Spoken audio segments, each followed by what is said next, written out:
Hey, welcome to Live with Lynn. So if you're here, say hi. If you're watching the replay, be sure to type replay so I know you were here. I'm Lynn Huber, and I want to thank you for being out today. So today I'm going to start kind of a whole new series. We're going to talk about personal boundaries. So today let's talk about achieve personal satisfaction by setting boundaries. This is something that I need to be working on. It's something that I have been working on it for a while, I guess, but now I'm going to be more proactive and seriously working on this. But have you ever felt like you could achieve more if other people would respect your decisions or your time or your space or other things? If people just respected your boundaries, right? We don't live in a solitary world. We live in a world where we have to interact with others, such as family, friends, coworkers, people.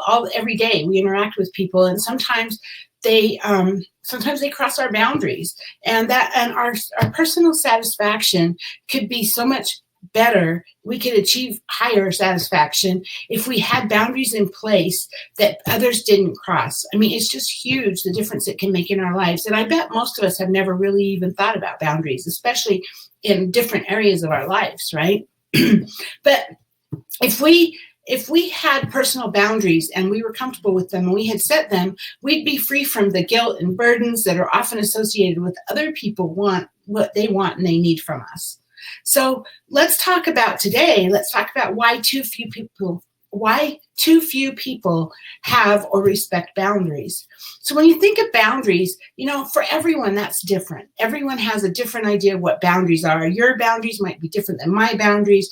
We all have unique priorities in life, so it's not the same thing for everybody. It's everybody is different, right? So for some people, they need boundaries, like maybe not lending money or other items to family or friends.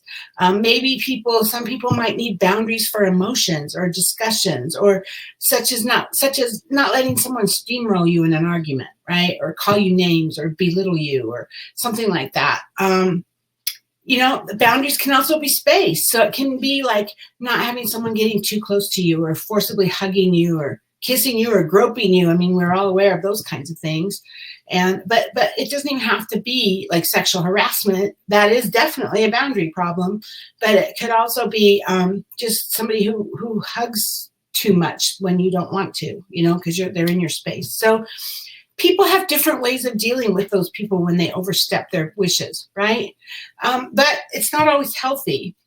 Sometimes people will give in to the other person and complain later, or they begin avoiding the person altogether, and sometimes they'll cut people out of their lives just so they don't have to endure the issues that cause stress for them. And so that's hard. I mean, that's really hard when you have to live your life that way, giving in and then being sorry for it later, or cutting people out of your life because maybe they're doing something that makes you uncomfortable and you don't want to have to deal with it. That's a hard way to live your life, and it's really not what you want to do. But we all choose these kinds of options because they're easier than confronting the issues with another person.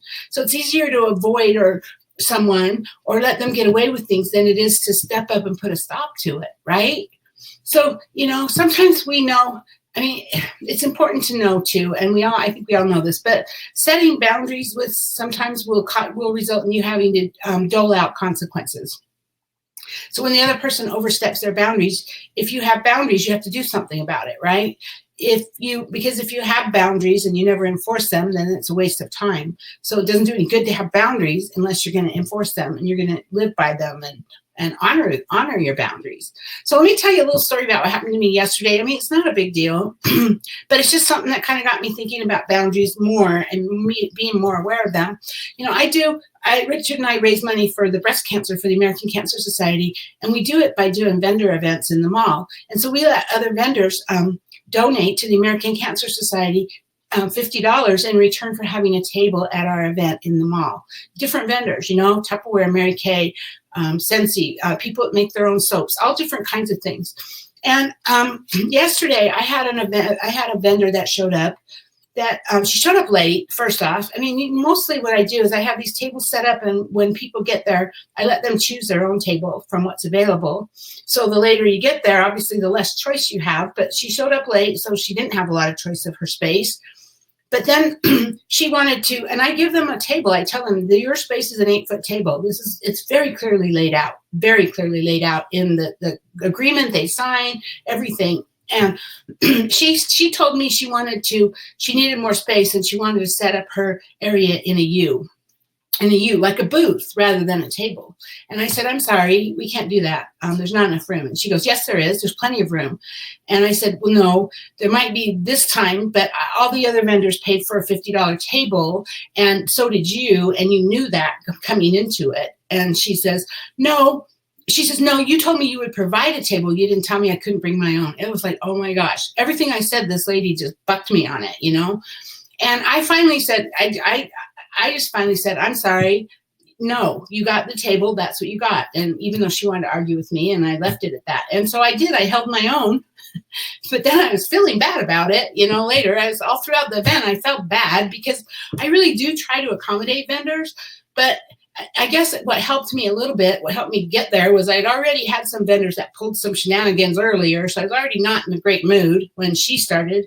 And it was more her attitude. It was more like, this is her event. Who does she think she is? This is her event. She's not going to tell me how it works. And so I just said, hey, I'm sorry, I can't do it. And I felt bad. But anyway, later on when we were cleaning up at the end of the night, she was still cleaning up, and I walked up to her and I go, so how'd it go? Did you do good? And I hope you did good. And she goes, yeah. She goes, hey, I had an event. It was like 2 months ago that I couldn't show up. And so obviously I missed it because I had something else happening. And could you give me another free date to cover that? And I'm like, what? I'm like, no, this is a breast cancer fundraiser. I'm sorry, you didn't show up, and I can't give it to you. And her response was, well, I was told you'd be a little more understanding. And I mean, talk about guilt trips, right? I did. I felt bad, but I held my ground again. And I said, I'm sorry. If I give you another booth, that takes away money we could raise from breast cancer. And I didn't tell her this, but later I'm thinking, if you're seriously, and I have given people free booths to cover a booth they couldn't make it because they texted me or called me and said, oh my gosh, I can't make it. My kid's sick or whatever. She didn't. It was like 2 months later, all of a sudden, I didn't show up 2 months ago. Can you give me a booth to replace it? Sorry. But anyway, here's what's happening, okay? I'm done with that. This wasn't a gripe session, but here's what's happening. So people who don't respect boundaries, they already know that what usually is going to happen is that you'll want to avoid confrontation. So they think, oh, she'll just grit her teeth and put up with their behavior, and they'll get away with it. And so she almost did, actually, but I held my ground, and I felt bad about it later, and that's what I need to deal with. That's why I need to work on boundaries.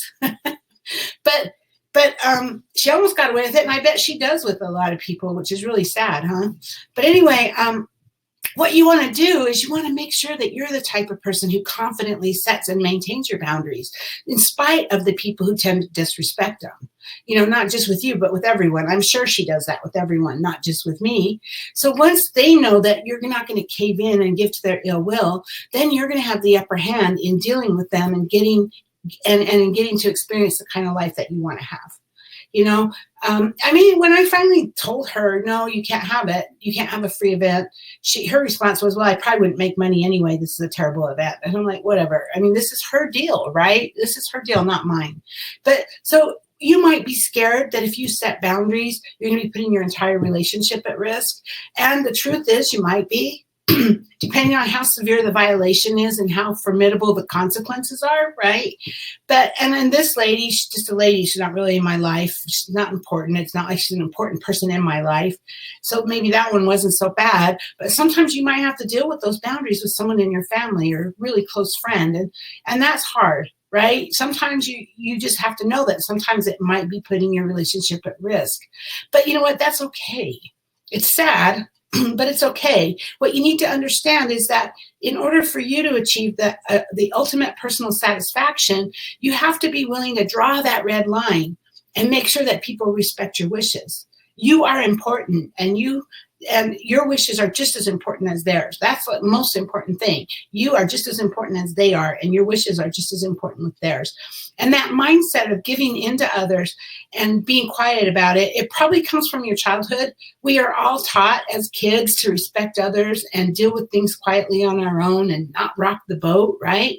But as an adult, it's your responsibility to yourself and to everyone else to learn how to be strong and to make sure that you're treated right. If you don't make sure you're treated right, nobody else is going to, right? We are responsible for ourselves, and we're adults, right?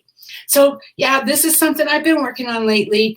I do have head trips over what happened yesterday, and I'm fine. I'm going to get over it, but it's something that I'm working on, and I thought, hey, I'd share this with you. So over the next couple of days, I'll be doing more. We'll go deeper into the subject of boundaries and how to create boundaries and different things about it. So that's what I have. I know that this is something that helps me, and I think it will help you. So let's do it together, okay? Anyway, so now I want to hear from you. Do you have problems with people not respecting your boundaries? Or have you ever even given much thought to needing them? Or how do you handle it? How do you handle it when someone doesn't respect your boundaries? So share with us below. I would love to hear from you. Your thoughts are important too, and I want to hear what you have to say. So share them below. Anyway, hey, that's what I have today. Thanks for being here with me today, and I hope you have a great day. Talk to you soon. Bye-bye.